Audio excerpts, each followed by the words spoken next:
Questão. Olá, seja muito bem-vindo ao A Questão, o podcast da Associação Brasileira de Transporte e Logística de Produtos Perigosos, a ABTLP. Aqui a proposta é ir um pouco mais além da informação. É trazer um pouco de dados, de reflexões e perspectivas sobre temas que impactam pessoas, profissionais e as próprias organizações. Meu nome é Eduardo Leal e nesse episódio vamos falar sobre segurança, mas não apenas como norma ou obrigação, e sim como comportamento, decisão e consciência. Quando falamos em segurança, os números mostram que esse ainda é um dos maiores desafios da atualidade. Dados recentes do Ministério do Trabalho indicam que o Brasil registrou mais de 806 mil acidentes de trabalho em 2025, com 3.644 mortes, o maior número da série histórica recente. E entre 2016 e 2025, o país acumulou mais de 6 milhões de acidentes e mais de 27 mil mortes relacionadas ao trabalho. E esses números não são apenas estatísticas. Eles representam pessoas, famílias e impactos diretos na sociedade. E com isso vem a pergunta: estamos tratando a segurança da forma correta? Muitas vezes, quando se fala em segurança, o foco está na estrutura. Equipamentos, normas, processos, fiscalização. E tudo isso é fundamental, mas isso não é suficiente. A maioria dos acidentes no Brasil está relacionada a fatores evitáveis, o que reforça a necessidade de fortalecer ações de prevenção dentro das empresas. Ou seja, o problema não está apenas no sistema, está também no comportamento. E isso muda completamente a discussão. E para ajudar com essa questão, a nossa convidada de hoje é Daniela Gurgel, jornalista, pós-graduada em Educação, Gestão e Psicologia de Trânsito, atualmente cuida da parte de relacionamento institucional do Observatório Nacional de Segurança Viária, onde ela também é responsável por alguns projetos especiais. Daniela, seja muito bem-vinda aqui ao nosso bate-papo, e você pode falar um pouquinho para a gente sobre o seu trabalho no Observatório?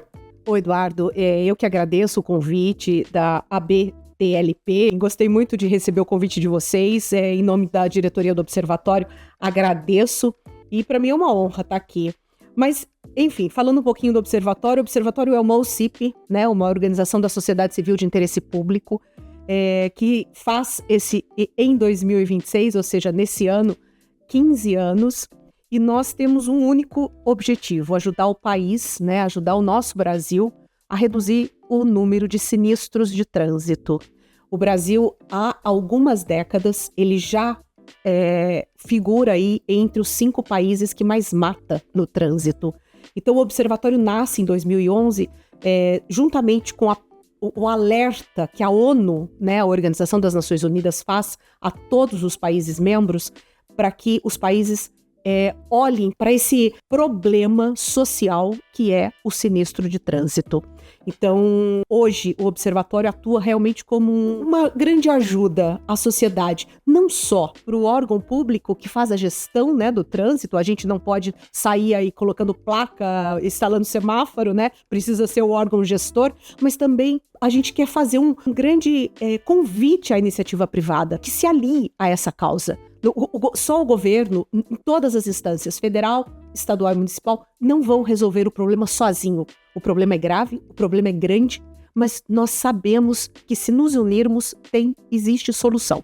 Então o Observatório é o catalisador disso. Faz estudos, faz pesquisas e publica isso para ajudar a sociedade a entender como a gente transita e como a gente deve melhorar esse ir e vir de cada um. Joia, nesses 15 anos, Daniela, quais projetos assim, você destacaria dentro do trabalho que o Observatório realiza? Assim? Porque eu sei que é um dos responsáveis ali pelo Maio Amarelo, né? Exatamente, Eduardo. Na verdade, o Maio Amarelo é o nosso grande, digamos assim, grande cartão postal. Nós temos 3 grandes áreas dentro do Observatório. A primeira área é estudos e pesquisas e também tecnologia e informação. Então, a ideia é realmente trazer o que é de mais novo, o que é de mais moderno no ir e vir das pessoas. O trânsito muda, né? De tempos em tempos, o trânsito é um organismo vivo. Então, não dá para você simplesmente decretar uma lei em 1998, que é o nosso último código de trânsito, e achar que aquilo vai resolver todos os problemas para sempre. A gente precisa estar olhando para isso e estar renovando isso. Hoje em dia, nós somos a geração que mais passou por transformações, e o trânsito não é diferente, né? Então é muito importante que a gente acompanhe isso. O Observatório faz exatamente isso. Nós temos várias parcerias com organismos internacionais para trazer o que está sendo discutido lá fora, o que já é realidade lá fora e que já está aprovado, né, o que a sociedade lá fora já aprovou, para a gente colocar aqui também para o brasileiro, no dia a dia do brasileiro. Depois que a gente faz os nossos estudos e pesquisas, nós temos uma parceria com a Federal do Paraná, a Universidade Federal do Paraná, lá dentro da Faculdade de Engenharia, um grupo que é do observatório. Então eles fazem pesquisas exclusivas para nós, publicamos isso e transformamos isso numa comunicação que toda a sociedade entende, que é a nossa área de impacto social. Não adianta a gente conhecer, entender e não transformar isso numa conversa com a sociedade de uma forma simples. E a nossa última área é o advocacy. Temos algumas pessoas do Observatório em Brasília ouvindo o que a Câmara, o que o Senado, o que o Congresso Nacional está discutindo nessa área. Então, essas são as 3 áreas e é nesse lugar que nós atuamos. Mas o Maio Amarelo é o que a gente entende de que o alerta, né? A gente conseguiu fazer com que no mês de maio a sociedade fale sobre segurança viária, a sociedade conheça um pouco mais, a imprensa faz esse papel de multiplicar essa informação e isso é muito importante. Trazer esse olhar de que a segurança viária não é uma questão única e exclusivamente de alguns organismos. Precisa ser de todos nós. Precisa ser do motorista de caminhão que está lá na rodovia. Precisa ser do dono da transportadora que tem um monte de caminhão na sua garagem. Precisa ser da associação que congrega tudo isso. Então o Maio Amarelo é fazer com que o assunto seja pautado todos os dias. Perfeito. Estudos em segurança do trabalho mostram que grande parte dos acidentes está ligado à falha humana, tomada de decisão inadequada, excesso de confiança, falta de percepção de risco e comportamento automático. Ou seja, mesmo em um ambiente que as normas e processos estão muito bem definidos, o fator humano continua sendo algo bastante determinante. Você consegue fazer algum comentário a respeito se é possível ter segurança sem consciência? Eu não acredito. Eu acho que impossível. Eu acho que a consciência, estando ali na rua, estando ali na rodovia, de que outras vidas que passam por você também são sua responsabilidade, é muito importante para a gente cumprir a regra, né? Por que existe a regra do trânsito? Por que uma hora eu posso e uma hora eu não posso? Exatamente para criar o ordenamento, né? A gente vive em comunidade, a gente vive dentro de uma cidade, né? A gente fala muito dentro do observatório em urbanidade, né? A gente é um ser urbano e para ser urbano precisa de regras, precisa de regramento para ordenar tudo isso. Então, conhecendo a regra e cumprindo a regra, eu protejo todo mundo. O que eu acho que falta hoje na nossa sociedade é informação. As pessoas precisam entender que cumprir a regra significa proteger não só a si, mas o outro, né? Ou o outro que eu não conheço. Mas o outro é pai de alguém, é filho de alguém, é mãe. Então eu preciso entender que outras vidas compartilham aquele espaço comigo. E eu, cumprindo a regra, eu protejo todo mundo. Tem que ter consciência, Eduardo.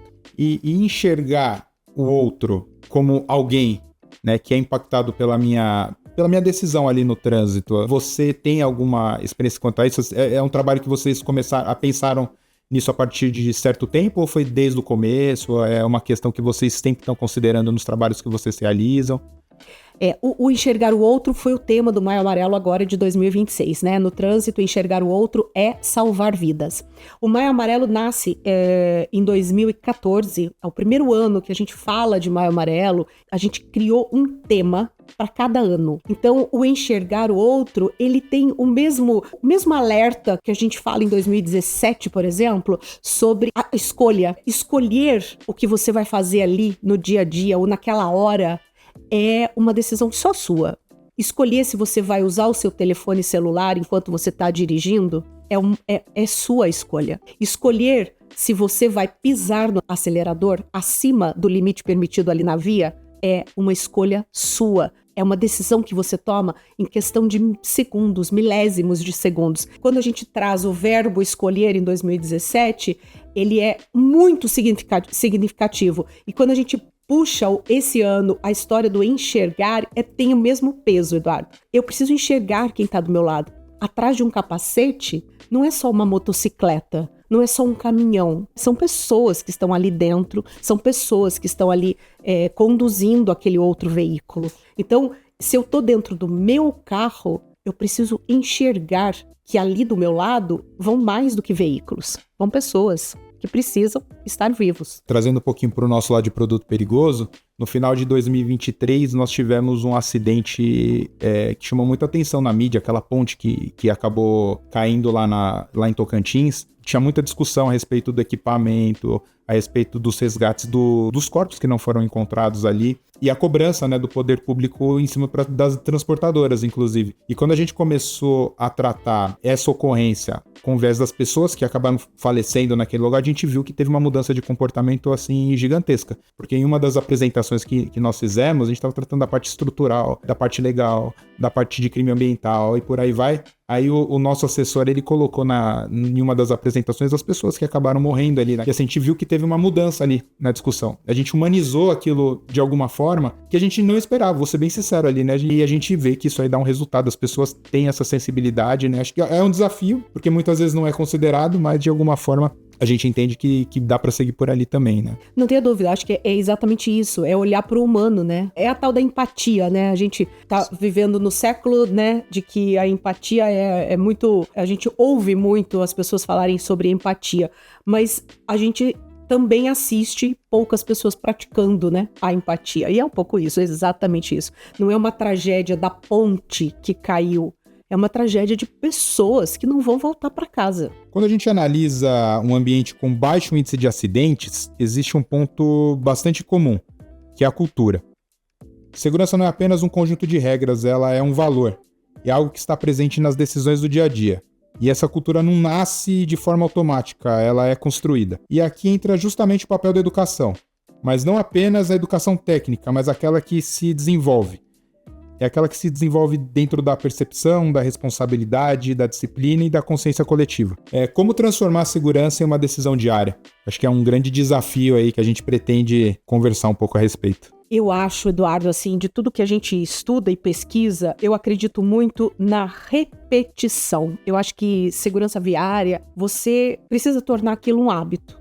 Mas o hábito não se simplesmente acontece do dia para a noite. A gente dá muito exemplo da criança, né? Eu sou mãe, né? Então, eu acho que tem vários pais aqui nos ouvindo. A gente passa a repetir com a criança várias coisas. Tem que escovar o dente, já escovou o dente. Hoje, para um adulto, você não precisa mais mandar o adulto escovar o dente. Por quê? Porque tornou hábito, né? É a mesma coisa de tomar banho, né? Poxa, eu me lembro de brigar com meu filho para ir tomar banho na adolescência inteira. Era como se aquilo fosse, sabe, só ele tomasse banho na face da terra. Por que a gente precisa repetir? Porque a gente realmente esquece. Eu acho que a decisão de ter atitudes de segurança quando você vai para uma estrada, ou você sai de carro, ou você sai a pé, é você lembrar que você precisa andar na mão de direção da via se você está de bicicleta, é parar na faixa de pedestre, porque bicicleta é veículo, não é brinquedo. Então, quer dizer, você precisa estar lembrando. A segurança tem que estar sendo reforçada. Como uma boa educadora de trânsito, eu confio e acredito muito nas campanhas permanentes. Eu acho que a gente precisa estar o tempo todo lembrando. Nós que estamos à frente, os donos das transportadoras, quem está associado, né, a uma associação de transportes, precisa lembrar que ele tem que falar de segurança todos os dias. E ainda dentro dessa questão assim mais voltada para as falhas de segurança, onde você enxerga onde estão as principais falhas? No processo ou na cultura? Onde normalmente essas falhas acontecem? Eu acredito que em ambas, Eduardo. Porque assim, veja, processo é aquilo do hábito, né? O hábito, eu não posso pegar uma estrada, eu andei com o meu carro o ano inteiro.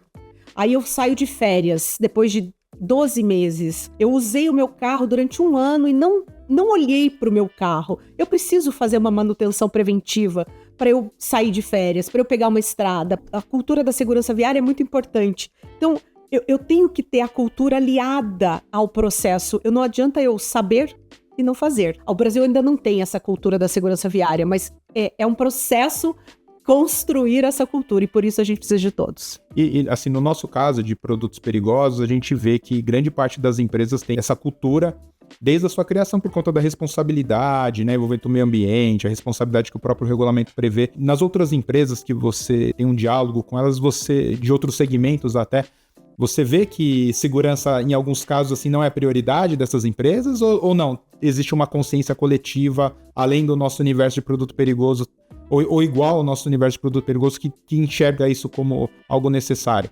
Eu não conheço com profundidade a legislação da área de produtos perigosos, mas eles são sempre lembrados quando uma empresa quer se espelhar em alguma coisa, algum case de sucesso. Eu não vejo o mesmo critério em outras empresas que não têm uma legislação tão, digamos, robusta para a segurança, como é o caso do produtos perigosos, sabe? Ter esse olhar. As outras empresas, elas entendem que precisam, né? Que não é legal, né? Claro, todo mundo tem essa consciência. É legal ter o seu veículo envolvido num sinistro? Não é legal. Mas o que eu fiz para aquilo não acontecer? Não é o top 10 da lista, sabe? Então, assim, esse eu acho que eu acho que o que a gente precisa é realmente trazer esse olhar de vocês para todo mundo. E aí, quando eu digo todo mundo, Eduardo, eu estou dizendo desde o entregador da pizza, desde o entregador do remédio, até o caminhão de produtos perigosos. No caso de transporte rodoviário de carga, a segurança está diretamente ligada a fatores como o comportamento do motorista, a gestão da jornada de trabalho, a atenção às condições da via e também a tomada de decisão em situações de risco. Daniela, na sua visão, qual desses fatores tem maior influência na prevenção de acidentes? Bom, é um pacote completo aí, né? Eu acho que não existe um fator. O trânsito nunca é um fator específico. A gente tem uma briga muito grande lá dentro do observatório, que é o acidente, né? O sinistro contado pelo repórter.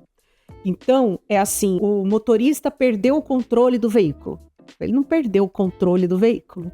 Ele fez alguma coisa errada para que aquilo acontecesse. O caminhão fez manutenção? O ônibus fez manutenção? O cara que era responsável pela via fez a parte dele? A via estava em condições, né, de segurança? Sinalização, guarda-reio, né? Sinalização. Na hora que eu tô dirigindo embaixo da chuva, eu, enquanto motorista, enquanto condutora, eu preciso saber que eu tenho que reduzir a minha velocidade. Todo mundo tem essa consciência? Quer dizer, são vários os fatores para você realmente prevenir, né, o sinistro. E ainda com essa responsabilidade que os motoristas têm, né, e de fato são o principal ator ali dentro de toda essa cadeia de transporte, como o comportamento dessa pessoa, desse motorista, ele impacta a segurança de toda a operação? Eu acho que completamente. Até porque eu acredito muito no bom exemplo. Eu acredito muito que a gente tem uma responsabilidade de quando você vê alguma coisa errada ali acontecendo, ou você vê uma atitude que pode, né, influenciar ali pouco tempo depois do seu colega, do seu, né, do companheiro que está ali, que vai sair no outro caminhão. Eu acho que é sua obrigação dizer, cara, espera um pouco aí, dá uma refrescada, né? Vai lavar o rosto, vai se acalmar, se é alguma coisa nesse sentido. E por outro lado, Eduardo, se eu tô no churrasco, me divertindo, e tô vendo um colega beber, e sei que ele vai pegar o carro para sair, eu também tenho que me posicionar. Eu acho que é um papel de cidadão, né? Eu acho que a gente precisa ser um cidadão responsável com relação ao trânsito em todos os ambientes onde a gente está. Né, em todos os ambientes que a gente frequenta. Não adianta eu ser só muito legal aqui com você enquanto eu tô na frente do microfone, enquanto eu tô na sua frente. Aí eu vou sair aqui do prédio, vou pegar meu carro e vou voltar para minha casa a 180 por hora. Opa, não é isso que eu tô falando. Eu tô falando de pessoas conscientes o tempo todo. Pessoas que realmente entendem que trânsito traz perigo e que eu preciso tomar cuidado para me proteger. Por quê? Porque eu quero voltar para casa, porque eu quero continuar minha vida, porque eu quero essa consciência de que a escolha é só minha, a decisão é só minha. As pessoas precisam ter. A gente tem que brigar, a gente tem que ser, sabe, tem que ser consciente e tem que dizer, olha, é por amor. É por amor que a gente tem que trazer a consciência para que todo mundo vá e volte. E eu acho que toda a cadeia precisa estar imbuída do mesmo propósito. Porque, mas a gente só trabalha com produtos perigosos, mas você tem várias motocicletas que passam do lado do seu caminhão. E você não quer que aconteça nada com eles que estão passando do lado, né? Não é só com o produto perigoso, é com todo mundo. É com todo mundo que está ali dividindo aquele espaço. Obrigado, nossa, perfeito, adorei o nosso bate-papo aqui. A gente fica com mais um episódio de A Questão. Daniela, muito obrigado pela sua participação, foi um prazer enorme bater esse papo com você. Obrigado você também que está nos ouvindo e nos acompanhando. Eu peço que vocês nos sigam e nos acompanhem também nas redes sociais e a gente se vê num próximo episódio. Um abraço, tchau. A Questão.